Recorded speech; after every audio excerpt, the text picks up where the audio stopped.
Welcome to another DragonLance Saga review episode. It is Kirinor Dark Ember the 27th. My name is Adam, and today I'm going to give you my spoiler-filled review of The Seventh Sentinel by Mary Kirchoff. I would like to take a moment, thank the DL Saga members, and invite you to consider becoming a member by visiting the link in the description below. You can even pick up DragonLance gaming materials using my affiliate links for, I don't know, a holiday gift to your favorite friend who doesn't know much about Dragonlance. Yeah, you could do that. Spread the love. Hey, Chris, how you doing? Preemptive happy Thanksgiving or happy genocide to Indigenous Peoples Day. And then the next day we'll celebrate Indigenous Peoples Day. Solid Compy, how you doing, man? Good to see you. Jeff, how you doing? Thanks for tuning in.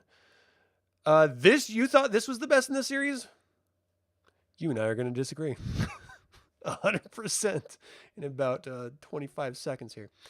I will say that this is just my perspective. So if you disagree with mine, that's okay. We can have different opinions and still love the same things. That's what life is. So, and you know, you can always throw your thoughts in the comments if you're joining us live. If you're watching this after the fact, put it in the traditional comment section rather than the live chat section. It'll be awesome. So, yeah. The way these work, for those of you who are coming in here for the first time, and I've gotten a little bit of kickback from this. I got one today, but specifically in the past I've heard this, where people complain that these aren't actually reviews that I give. They're synopses, basically.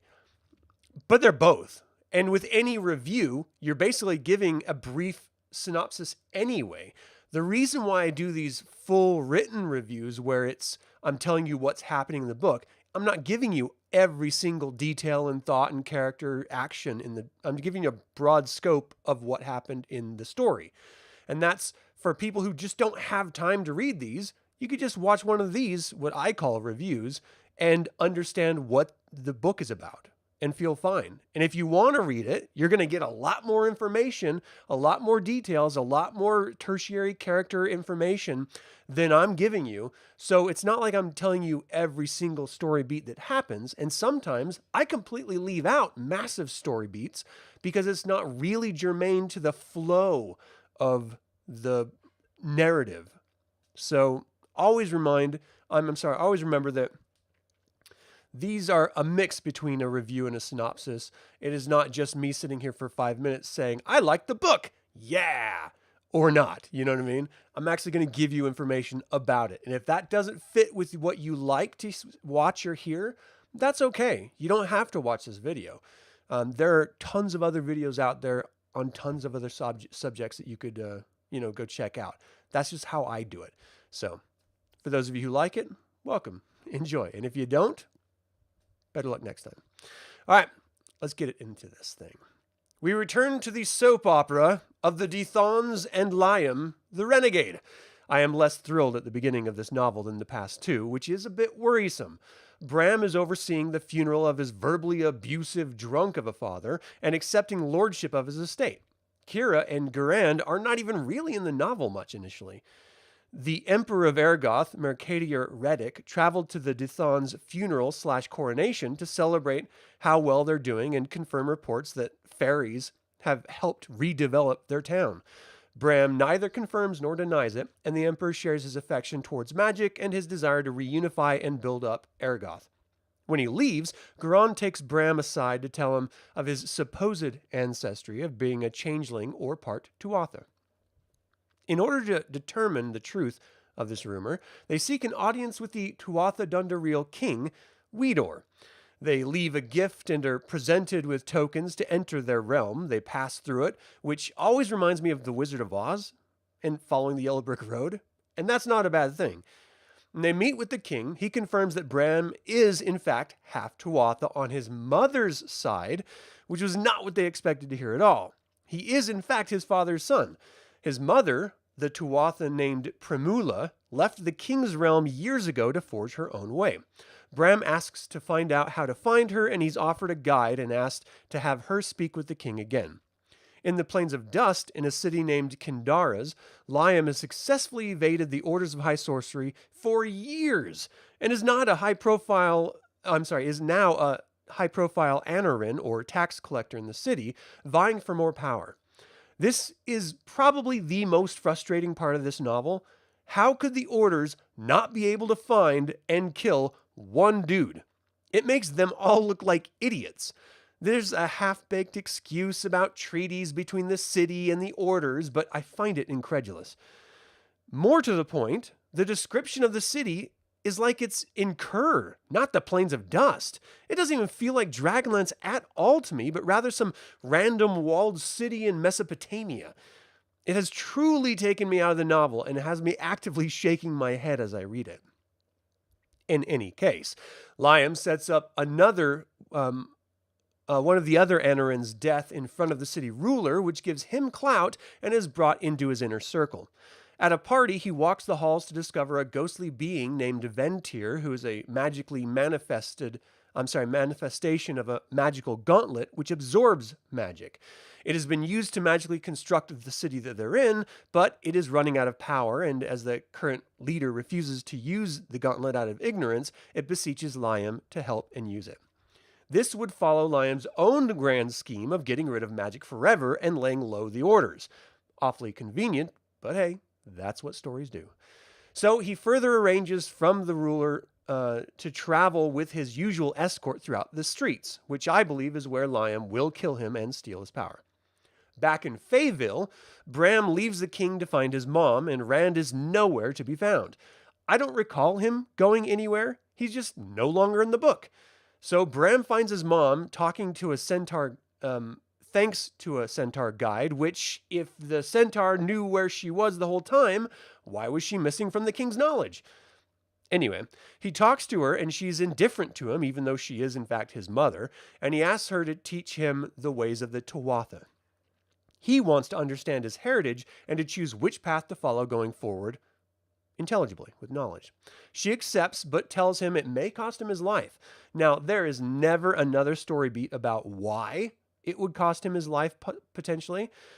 What challenges he had to face. It literally just jumps years into the future, which is super annoying when you drop a little line like, you might die doing this, and then he's done it.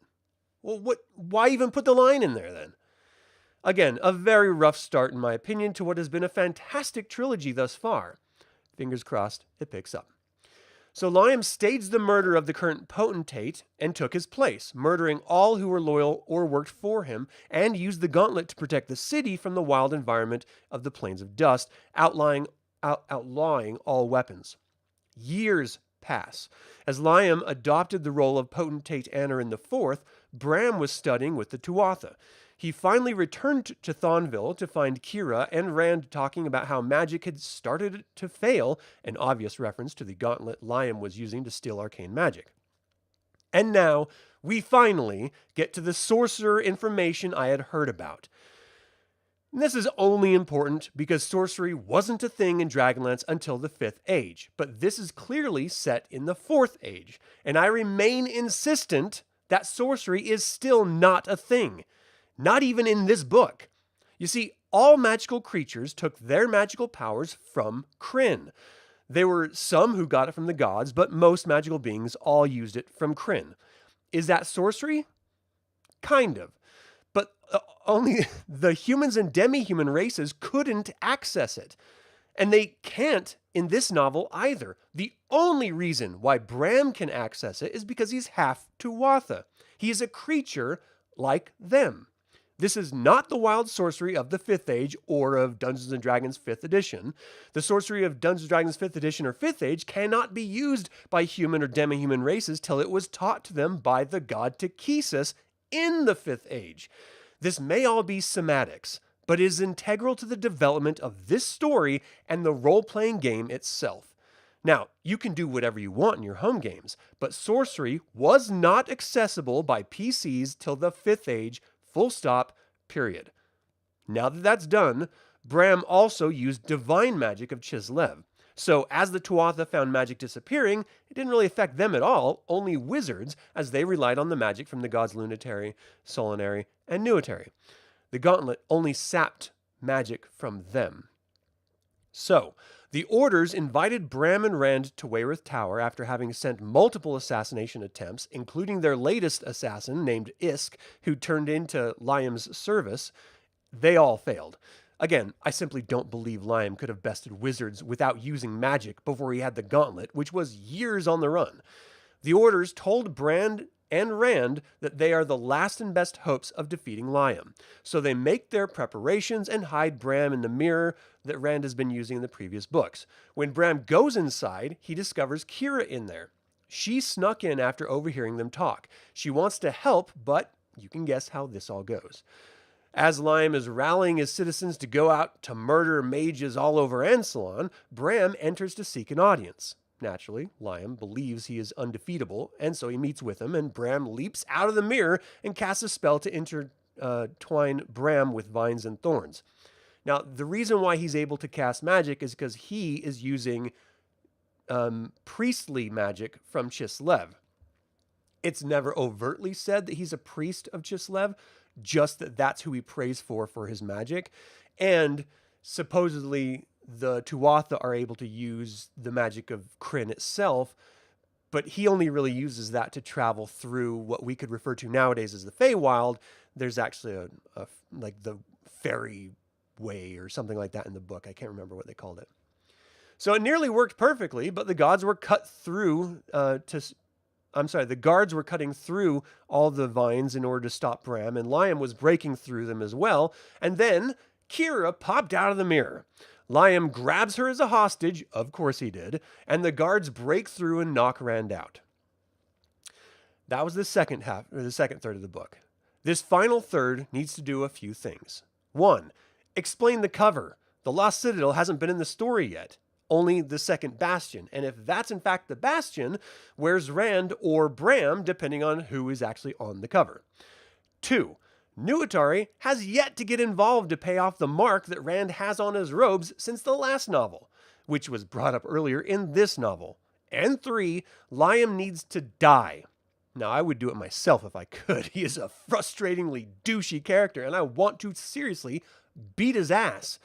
This is a testament to the author's writing, however, and character development, and ultimately shows how much better this novel got in the second act from the first. All right. Now, third act. I'm not sure how I feel about the end of this novel. Bram and Rand wake up in a prison cell. Lyim and Kira are in his room after having sex, presumably. Kira had sworn to be with Lyim if he released Rand and Bram. The gauntlet reaches out to Rand, and they both break out of prison and follow her to Lyim's room, where they confront Lyim yet again. This time, it ends with Rand being held over a balcony with Lyim telling Bram to surrender, or Rand will die. Rand finally understands the visions that he's been having, and in his dreams, his entire career as a wizard, and he has to give himself over to magic, which means sacrificing himself for it. He ends up cutting off Lyim's hand, which was holding him up with a flaming scimitar, and falls to his death. His body crushes a magical potion that unleashes a demon that collects Bram and transports him to the bastion, where he meets the female black-robed wizard Dagomir.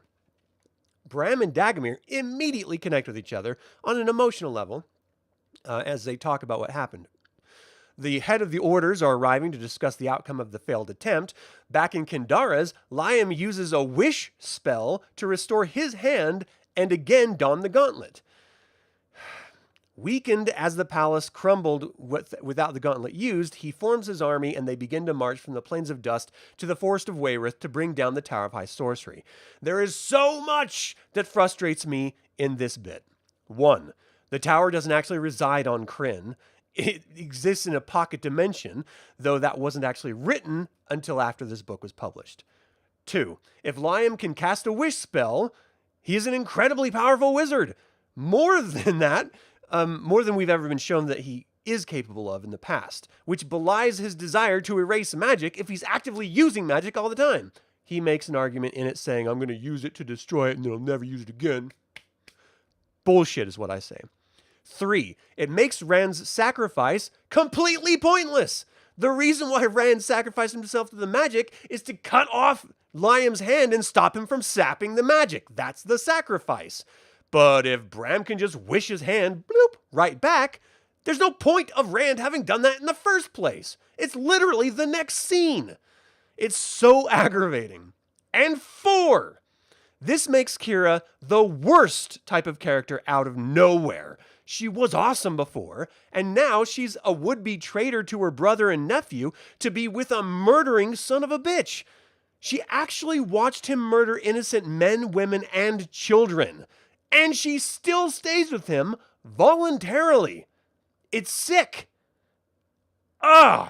So, the Orders plan to rally the dwarves and elves in order to attack Lyim's army, and Bram returns home to sign over control of the castle to the gnome. But he finds the Emperor there. He tells him everything, and the Emperor promises 300 cavaliers to the fight as well. So they all meet the army in the Calcast Mountains and completely decimate it. Lyim is flying demons, and so they all fly to the tower, which apparently is just waiting there to be taken over. They battle outside the tower before the army filters through the Feywild to it, and Bram finally turns Lyim into a tree, which makes the glove fall off, which makes the demons flee, which means magic is restored. And here's the ultimate question. Why the hell didn't he just turn him in the tree in the first place? Like, of all the stupid freaking... If you could do that, why didn't you? It ended so suddenly... It was as if the author realized she only had 12 pages left and had to wrap things up. Parsalian offers Bram an apprenticeship to him as, like, Parsalian's going to teach Bram how to use magic. I mean, he already has the Tuatha magic and Chislev's divine magic. Why not pile on arcane magic? And he's going to give him a position as the Seventh Sentinel, hence the title, over the Bastion, which he took him up on. Kira was killed by Bram during the fight, trying to protect Lyim, and is sent home to be buried. And Dagomir and Bram are going to be a couple. In the end, I am unsatisfied, as I feel that the storytelling was much weaker in this final novel than the preceding 2. I mean, it's nice to know the end, but I'm just left frustrated. I would recommend this novel only to those who've read the first 2. Otherwise, do yourselves a favor and skip it entirely. All right, so what do you guys think here? You disagree with some of the story choices in this book, but you can't argue the writing itself was strong. Yeah, I don't know. I really think she shit the bed on this novel. I think not only was it the most inconsistent of all of the trilogy, and arguably everything I've read from her thus far, the story beats were not strong. The characters ended up completely changing for no reason. She killed off the antagonist that we have been introduced to at the beginning of the final 3rd act, only to hurry up and wrap it up, undoing his entire sacrifice. Like, it's just bad writing all around. There's no reason for it to be like that. And then, like, seriously, why does this cover here? Is that supposed to be the Bastion? I thought that was supposed to be the last Citadel. Like, it doesn't make any sense. And I guess that's Bram, which explains why Rand isn't there, because he's dead. But still, it's really, really frustrating as someone who read 2 full novels talking about the growth and development of Rand, and then suddenly he's just gone. Give me a break. Hey, ST Lane, happy Thanksgiving to you. All right, so you're not a fan of jumping forward too far in time generally, as it leaves too many unanswered questions. Yeah, the time jumps, there was 2 of them in this, were a little annoying. Since DragonLance makes such an important distinction between clerical magic and magic user magic, you always dislike spells that could be used by either class. I mean, if they're multi-class, it's not a big deal to me at all. But, I mean, you know, these are novels. They're not following game mechanics, and so I don't really care that much. It's just when someone is sitting there arguing with me in the chat that sorcery exists because it was in this book. It's always been there. Well, no, you're just ignoring the reality of what we understand sorcery to be now and what it was then. So, you know, you can make whatever bullshit up you want and play it however you want. I mean, it's your home game. Do whatever you want. No one's going to steal your fun. But you can't pretend like it's the same thing for humans and demi-humans as it is for all the other creatures on Krynn when it took a god to teach them how to use it. I mean, come on. All right, the Pocket Dimension Tower was a funny story beat in the comics. What? It's literal. Like, you can't find the Tower of Wayreth unless you're invited. And yet, Lyim just flies there on the back of a demon. Like, what? And they were filling sandbags and piling sandbags around the gateway of the Tower of High Sorcery in Wayreth. Why were they filling sandbags? What the hell were they going to do with sandbags? It makes no sense at all. It's like she thought about a FEMA disaster and she's like, well, let me just write sandbags in here that they have to do. So weird. The wish spell was a bad trope for sure. Yeah, I hated the wish spell. Why? Why, oh, why would you have that in there? He is actively trying to erase magic, and to solve that, he uses magic all the time throughout this whole novel. You can't have it both ways, all right? You either get rid of it or you're using it. Never the twain shall meet. And I don't like the BS reasoning that was given to excuse it away, or to excuse why the Orders of High Sorcery were incapable of killing one low-ranking mage at the end of the last novel, and now he's like the super powerful wizard in this one. Like, what happened? How are they not capable of doing that? Why wouldn't any of the orders, like the head of the orders, go out there and just knock his ass out? Like, they clearly could have done it for years, and they didn't. So it's so aggravating. And I understand it's for the story beat to have him in the story, but it makes him seem so much more powerful than he should have been, and so much more dangerous. And I understand that she did that so that he seems like a large threat, but if he gets like just turned into a tree and that ends the whole story, you could have done that by any of the assassins, or you could have done that by a scroll. You could have done that by any of the Tuatha people. Like, there's so many ways to get around that bullshit story ending to have it happen sooner, to totally negate all the evil strength and power that he supposedly wielded. So frustrating to read. And Darius, how you doing, man? Let's see. Literally, there should never be more than one major time jump in a series. I agree. And even then, I don't even know if... There's got to be a really good reason for it, you know? John, yes, the series had to finish, if at all. You do not see you. Yep, that's me. Oh, I don't know. See, sandbags are tax deductible. Star taxes never went away with the cataclysm. Maybe that's what it is. I'm not sure. Well, right now I'm reading Tyranny of Dragons Adventure to review because I'm going to be running that in the new year. But I'm not sure I have time for this anymore. My schedule is dramatically changing. So if I have time, I've already ordered... I'm doing the Lost Histories. There's a couple of them I haven't read yet. And so the Irda is the next one that I have coming. I don't know when I'm going to get to it. I'm struggling to get through the Tyranny of Dragons Adventure. Usually I just burn through this stuff. It's just like my schedule's completely different. So, well, Indarius, it's coming next. So, yeah, I don't know. That's kind of it. That's this review / synopsis / ranting session. Thank you guys so much for tuning in. What did you think of the Seventh Sentinel with Mary Kirchoff? What about the gauntlets and its powers? Was Rand's death earned, or was it a waste? And finally, if you ever find yourself in an and I'm being serious right now. If you ever find yourself in an abusive or toxic relationship, get out of it as soon as possible. As soon as you recognize the signs of it being toxic or abusive. You do not deserve to be hit by anyone, especially someone that claims to love you.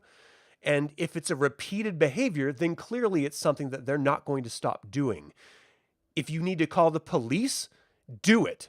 If you need to lean on family and friends, do it. But do not stay in an abusive relationship for any reason. You do not deserve it. All right, that's me in my soapbox. Feel free to email me at info@dlsaga.com or leave a comment below. I would like to take a moment and remind you to subscribe to this YouTube channel, ring the bell to get notified about upcoming videos, and click the like button. All that goes to help other Dragonlance fans learn about this channel and its content. This channel is all about celebrating the wonderful world of the Dragonlance Saga. Thank you so much for joining in that celebration. So until next time, for Dragonlance Saga, my name is Adam. Slanjavar.